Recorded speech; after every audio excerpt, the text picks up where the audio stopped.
Hi, நான் தான் escalation third MBBS இன் பிஎம்சிஹெச். இன்னைக்கு ஆன்டிமைக்ரோ ப்ராப்பர்ட்டிஸ் இன் டிரான்ஸ்லேஷன்ல என்னென்ன ட்ரக் எந்தெந்த ஸ்டெப் இன்டிபேட் பண்ணுறதுன்னு பார்க்கலாம். டிரான்ஸ்லேஷன் சைட்டோபிளாசம் நடக்கும்.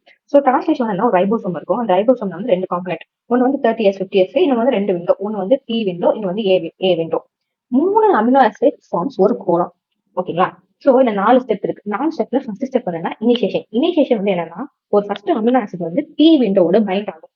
ஓகேவா? இந்த ஸ்டெப்பை இன்னோவேட் பண்றது அமினோ கிளைகோசைட். செகண்ட் ஸ்டெப் வந்து என்னன்னா attachment of new acyl tRNA on A site. So அந்த புது அமினோ ஆசிட் A2 வந்து ஏ சைட்ல வந்து பைண்ட் ஆகும். இந்த ஸ்டெப் இன்னோவேட் பண்றது டெட்ராசைக்ளின். தேர்ட் ஸ்டெப் வந்து பெப்டைட் பாண்ட் ஃபார்மேஷன். இந்த A1 A2 ஒரு பாண்ட் ஃபார்ம் பண்ணும். இந்த ஸ்டெப் இன்னோவேட் பண்றது குளோரோபெனிகால். ஃபோர்த் ஸ்டெப் என்னன்னா transfer peptide chain to from P side.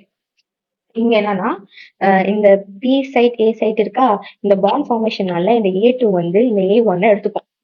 So A1 எடுத்துச்சா, இந்த மாதிரி ஆனதுக்கு அப்புறம் இந்த காம்ப்ளெக்ஸ் வந்து இங்க இருந்து இதுல மூவ் ஆனதுக்கு அப்புறம் இனிஷியலா இந்த பி சைட் ஏ சைட் வந்து இந்த காம்ப்ளெக்ஸ் மூவ் ஆனதும் எப்படி இருக்கும்னா இது வந்து பி சைட் ஆகும், இது வந்து ஏ சைட் ஆகும் மாறிடும்.